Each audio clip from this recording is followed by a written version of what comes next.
Buenos días, queridos alumnos. Bienvenidos una vez más al curso de Bibliología y Hermenéutica, modalidad online del Seminario Teológico Bautista de Lima. En esta oportunidad vamos a hablar acerca de las implicaciones de la inspiración y haciendo una remembranza de la semana pasada, en la cual estuvimos hablando acerca de la doctrina de la inspiración de la palabra de Dios. Vamos solamente a recapitular y recordar lo que vimos la semana pasada, solo a modo de un breve resumen. La inspiración es el resultado directo del trabajo del Espíritu de Dios, por el cual Él guió los pensamientos de los autores y escritores a seleccionar las palabras precisas necesarias para expresar correctamente la verdad que Dios quiso comunicar, mientras que al mismo tiempo reflejaban su propia personalidad, estilo de escritura, vocabulario y contexto cultural, garantizando así que esta verdad sea grabada por escrito de manera precisa, inerrante e infalible. Lo que vimos es que por medio de la doctrina de la inspiración aseguramos que las sagradas escrituras, cuando son eh, convenientemente interpretadas en sus manuscritos originales, ellas han sido inspiradas por Dios. Dios inspiró a los escritores bíblicos poniendo en sus mentes las ideas, las palabras, de forma que lo que está registrado eran las palabras que Dios quería comunicar al ser humano.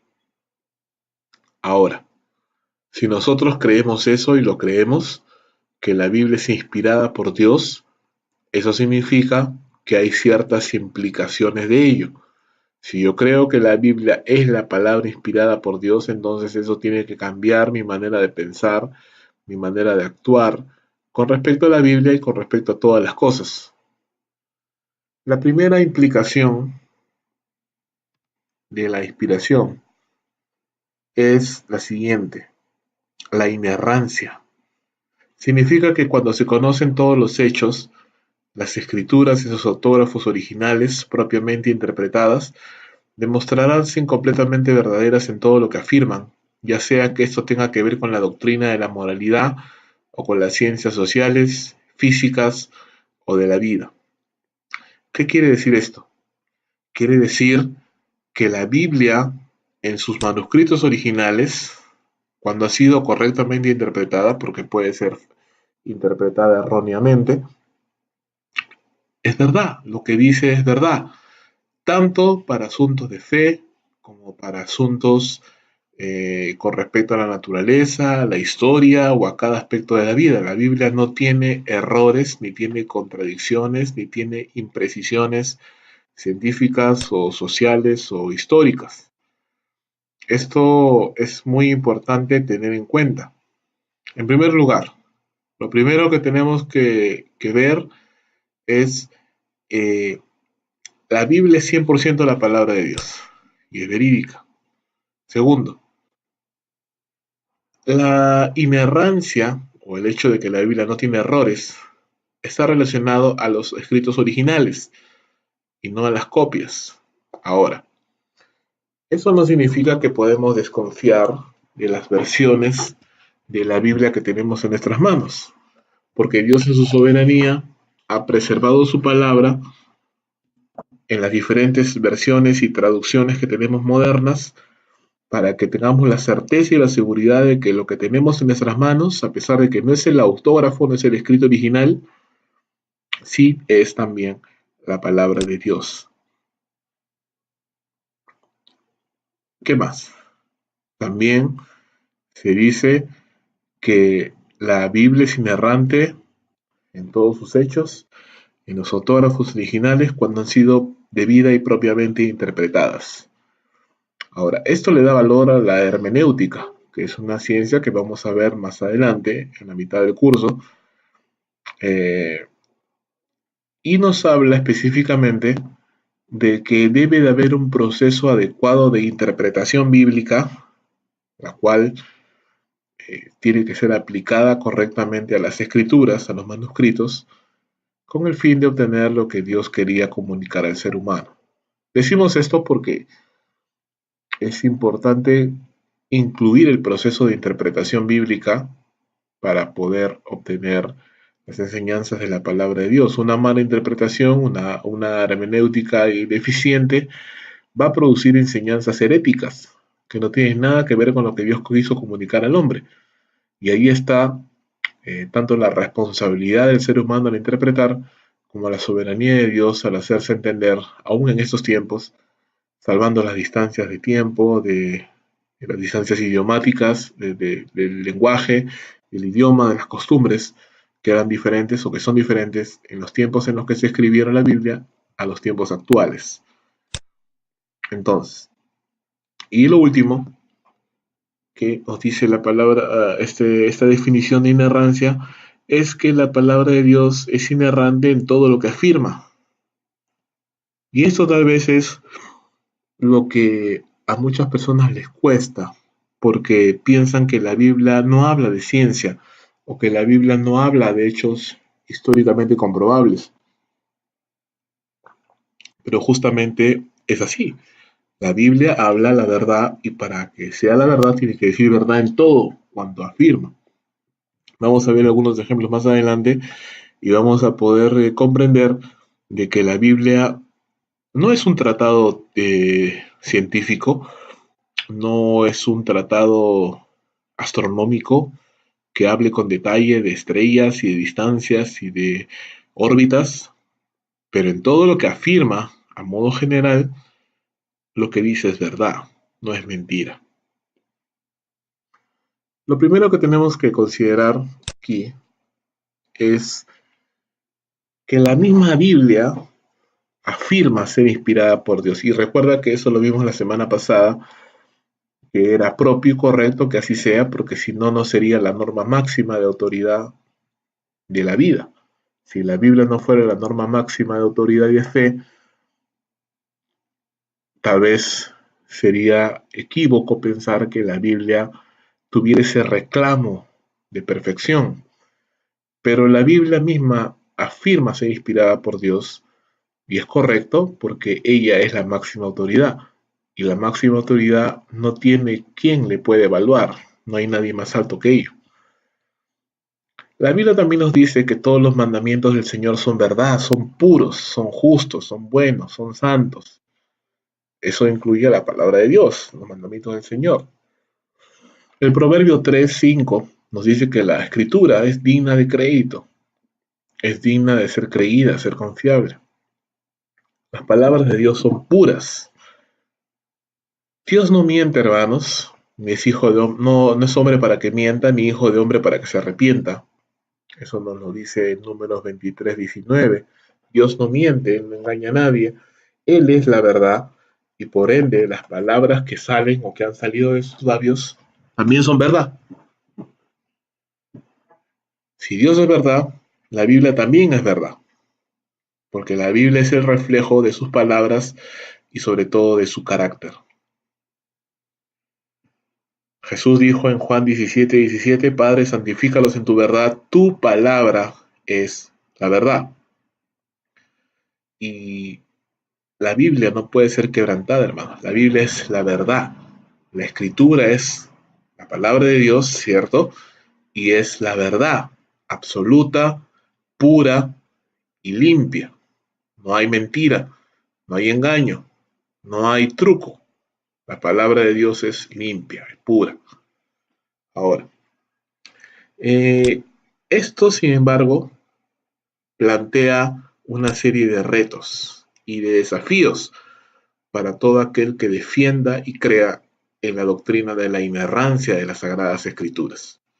El primer reto es que muchos piensan que dado que el propósito de la Biblia no es enseñarnos historia o ciencia, sino todos los temas relacionados a la fe y la práctica, entonces la Biblia no tiene por qué ser exacta en cuanto a ciencia o en cuanto a historia y puede tener errores o puede ser inexacto. El problema de esto es que, según de Timoteo 3:16, nos dice que toda la escritura es inspirada por Dios. Y si nosotros consideramos que algunas partes de la palabra de Dios no son exactas o contienen errores o imprecisiones científicas e históricas, entonces eso quiere decir que Dios inspiró verdad y también inspiró error. Y eso es algo absurdo. Cuando nosotros ponemos a pensar en que el Señor Jesús no tuvo problemas al hablar de Adán y de Eva como personas que existieron reales, no tuvo problemas para hablar de Job, no tuvo problemas para hablar del diluvio. Entonces, tenemos que ver y darnos cuenta de que para el Señor Jesús esos no eran historias, estos relatos eran cosas que habían sucedido, eran personas históricas, relatos que realmente sucedieron en el tiempo y él asimismo se refirió a ellos. ¿Qué más? Si nosotros pensásemos nada más que la Biblia no es exacta en cuanto a ciencia, en cuanto a historia, tendríamos que, ¿dónde pondríamos la línea? ¿Dónde definiríamos hasta este punto la Biblia es verdad y hasta este punto empieza a ya no ser tan verdad, sino puede contener errores? Algunos pensaban, por ejemplo, que Poncio Pilatos era una invención de la Biblia, porque no existía ningún registro histórico de ese hombre. Eso era así, tal vez, hasta 1961, en el cual descubrimientos arqueológicos revelaron su nombre, el nombre de Poncio Pilatos, en inscripciones en piedras, lo cual dio a luz al hecho de que sí, Poncio Pilatos fue un personaje histórico y real. El hecho de que no se haya descubierto aún por medio de la arqueología todas las cosas de las cuales la Biblia habla, no significa que la Biblia es mentira.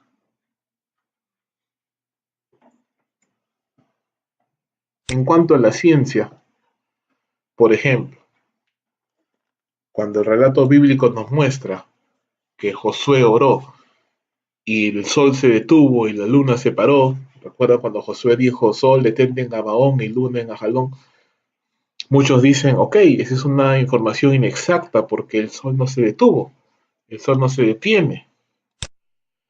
Lo que la escritura aquí nos presenta es el relato desde la perspectiva de quien habla. ¿Sí? Estamos hablando aquí del relato desde la perspectiva de Josué. Ciertamente para Josué el sol se detuvo y la luna también. La Biblia no es un tratado, vuelvo a repetir, científico. Es un relato de cosas que sucedieron desde el punto de vista de quienes lo vivieron. Entonces, aquí no hay ningún error y no hay ninguna contradicción. Simplemente hay el punto de vista desde el cual fue escrita la escritura.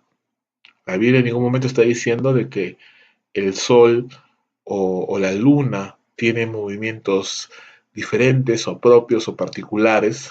Lo único que está diciendo es que Dios intervino milagrosamente en ese momento y detuvo el proceso normal de los planetas, en este caso de la Tierra y del Sol y la Luna, para poder llevar a cabo sus propósitos. Simple y llanamente eso. Entonces, recapitulando, la Biblia es totalmente inspirada por Dios y cuando habla de ciencia y cuando menciona hechos científicos o datos históricos, no deja de ser verdad, es verdad. Siguiente reto. Otra crítica muy común es aquella que dice que es imposible pensar que tenemos una Biblia inerrante por cuanto no poseemos los autógrafos y dado que todas las copias que tenemos tienen errores, ¿no? Errores de copiado, errores al momento de transcribir los manuscritos de un lugar a otro, de un papiro o de un papel a otro lado. Ahora, vamos a hablar más adelante acerca de la transmisión textual de la escritura, es decir, cómo Dios preservó su palabra, pero baste por ahora decir de que hay una cantidad tan masiva de manuscritos del Nuevo Testamento, ya me hemos dicho alrededor de 25.000 manuscritos, es una cantidad realmente masiva comparada con los 600 manuscritos que tiene la Ilíada de Homero. esta cantidad de manuscritos, sí, algunos presentan inexactitudes o errores de copiado o de transcripción, pero representan menos del 0,1% en cuanto a temas o a puntos que no son doctrinales ni tienen nada que ver con la doctrina en la enseñanza de la Biblia. Tenemos tantos comentarios, tantos libros, tantos manuscritos hechos a base de esto, que no ha habido necesidad de tener los autógrafos para reconstruir todo lo que Dios nos ha querido decir, por ejemplo, en el Nuevo Testamento, porque justamente debido a la cantidad masiva de manuscritos que se encuentran. Ahora, con el Antiguo Testamento es un poco más diferente, un poco distinto en el sentido de que el proceso de copiado y de transcripción fue realizado de una manera tan cuidadosa por los escribas que no presentan errores de transcripción, como sí sucedió en el caso del Nuevo Testamento, pero lo cual es subsanado por la gran cantidad de manuscritos que se encuentran. Y el hecho de que un manuscrito de una familia no muy confiable, como por ejemplo la familia bizantina, no invalida los otros miles de manuscritos que sí tienen una alta pureza en el proceso de copiado. No podemos desacreditar y decir la Biblia tiene errores solamente porque dos o tres manuscritos los contengan, sin considerar los otros miles que no tienen errores y no tienen ningún tipo de imprecisión. Tercer reto. Otra crítica común a la inerrancia es que enfatiza el aspecto divino de la escritura hasta el punto de descuidar el aspecto humano, ¿no? La idea acá es descuidar o desacreditar o no tomar en cuenta el hecho de que fueron hombres los que Dios utilizó para poder hacernos llegar su palabra, respetando su personalidad, su trasfondo social, su trasfondo educativo tal vez. No podemos obviar esas cosas. ¿La Biblia es un libro divino? Sí, porque Dios lo inspiró, pero también es un libro compuesto por seres humanos, con la riqueza de emociones y de pensamientos que solamente el lenguaje humano puede manifestar. Cuarto reto o desafío. Quizás la crítica más común es la afirmación directa de que la Biblia tiene errores muy claros.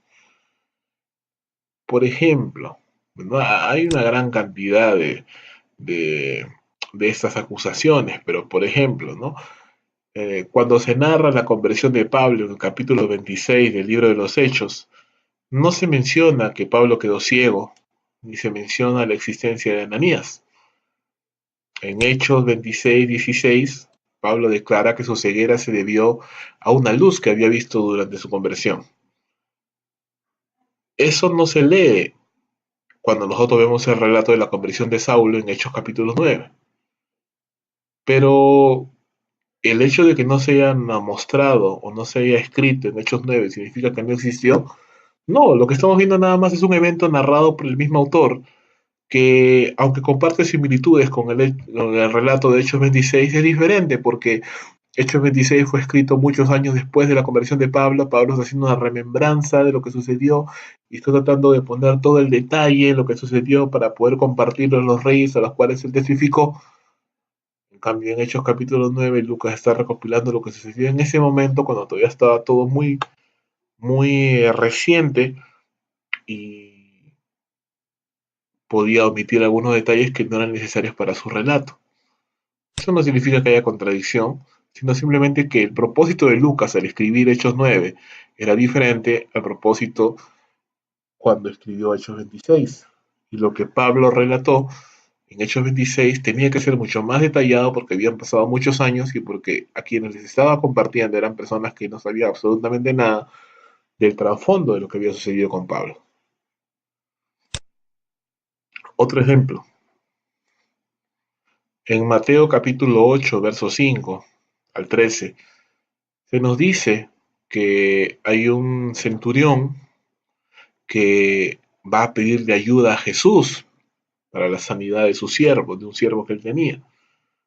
Pero cuando nosotros vemos el relato paralelo en el Evangelio de Lucas, capítulo 7, del verso 1 al 10, vamos a ver, o vamos a encontrar, mejor dicho, que no es el centurión, sino que son unos emisarios judíos quienes son los que hablan con Jesús, diciéndole o intercediendo por el centurión para que Jesús pueda visitarle y pueda sanar a su siervo.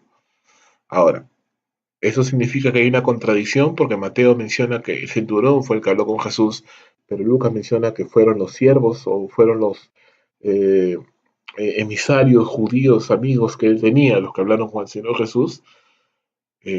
No, definitivamente no hablamos de una contradicción ni hablamos de un error, pero hay que tener en cuenta la forma y la idea de, de lo que se estaba relatando y el propósito para el cual se relató. El evangelista Mateo, por ejemplo, era un hombre judío, tenía la costumbre de comprimir eventos, tenía la costumbre de enfatizar el aspecto judío de lo que había sucedido, porque estaba hablando a judíos, porque el propósito de su libro estaba escrito a los judíos, mientras que Lucas, un gentil, tiende más a detallar lo que él está viendo, lo que él está narrando, mostrando detalles más precisos, mostrando las relaciones entre judíos y gentiles.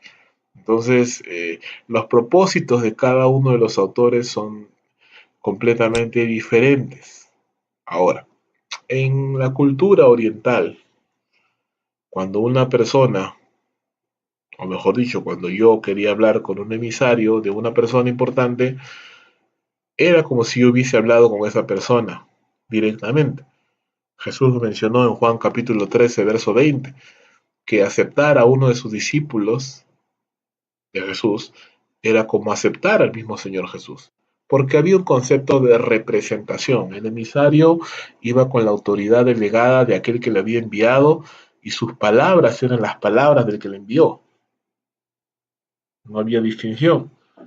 Entonces, para Mateo, simple y sencillamente, él está relatando que es el centurión el que habla con Jesús, pero Lucas, que es un poco más detallista y nos da los detalles más precisos de lo que había sucedido, entonces él nos dice que son los emisarios judíos los que hablan con Jesús. Para Mateo eso no había ningún problema, porque hablar con los emisarios era como hablar con el centurión, lo cual servía para sus propósitos, que eran muy diferentes a los de Lucas. Entonces, hermanos, las supuestas contradicciones o dificultades que pudieran encontrar simplemente se pueden solucionar fácilmente por medio de un pequeño examen, análisis, no sesgado, sino honesto, de lo que podamos encontrar en las escrituras. Otro caso, por ejemplo, es el suicidio de Judas Iscariote. Vemos en los evangelios que Judas se ahorcó, ¿verdad? Pero el libro de los Hechos, cuando se escoge al sucesor, Pedro narra que Lucas no se ahorcó, sino que fue y se tiró por un abismo y se partió en dos y ahí se derramaron ahí los intestinos. La pregunta es entonces, ¿qué sucedió? Bueno, una vez más, el propósito de los escritores es muy diferente.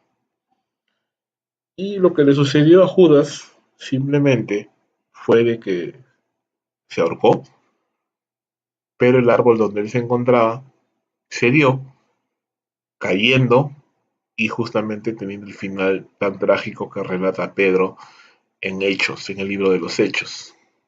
Entonces, ¿por qué hay más detalle en el libro de los Hechos? Porque Lucas justamente tiene esa costumbre de detallar más, porque él está escribiendo a una audiencia gentil, está escribiendo a una audiencia que no tiene mayor conocimiento de Jesús, no tiene mayor conocimiento de los personajes aledaños al Señor, y él está tratando de poner toda, como se dice, la carne en el asador, todos los ingredientes para que las personas puedan entender exactamente qué es lo que pasó. Entonces el grado de detalle que usa Lucas es muy diferente al que usan los demás evangelistas. Entonces, hermanos, ¿Hay retos para aquellos que creen en la inerrancia bíblica? Sí, pero todos ellos son salvables, son demostrables, simplemente con un análisis un poco detallado de la palabra del Señor. ¿Por qué es importante creer en la inerrancia? Porque si nosotros asumimos o creemos en la inerrancia, estamos defendiendo la naturaleza y el carácter de Dios.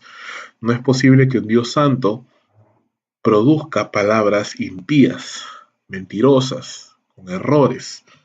Si Dios es santo, su palabra también es santa. Es importante la inerrancia bíblica porque alude a la relevancia para nuestras vidas. La Biblia habla de nuestras vidas, nos da mandamientos, nos da mandatos, leyes, preceptos que tenemos que cumplir, pero si la Biblia tiene errores, entonces ¿cómo yo puedo confiar que ese mandato realmente es lo que Dios quería que hiciese? ¿Y qué tal si no era lo que Dios quería? Es algo que alude a mi vida directamente. Si no creo en la inerrancia de la Biblia, entonces no puedo creer en la autoridad de la Biblia. Porque para que la Biblia sea la autoridad máxima de fe y de conducta para el creyente, debe ser perfecta, debe no tener errores, porque si tuviese errores, no puede entonces ser la autoridad máxima para la vida del creyente.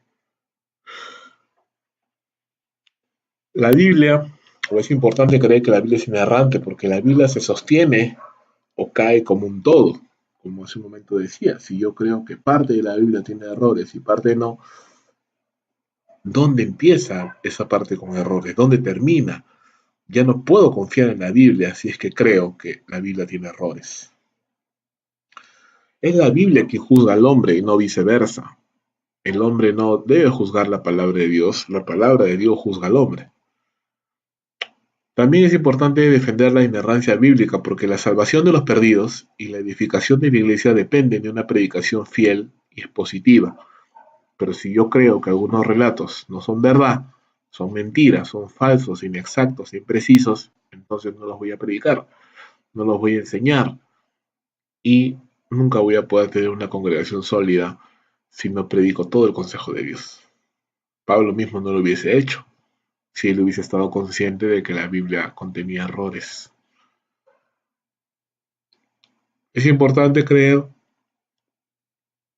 en la inerrancia porque la palabra misma, la palabra de Dios, nos santifica, es una herramienta, es un instrumento de Dios para poder santificar nuestras vidas. Pero si yo no lo creo, si la Biblia tiene errores, ¿cómo puede santificarme?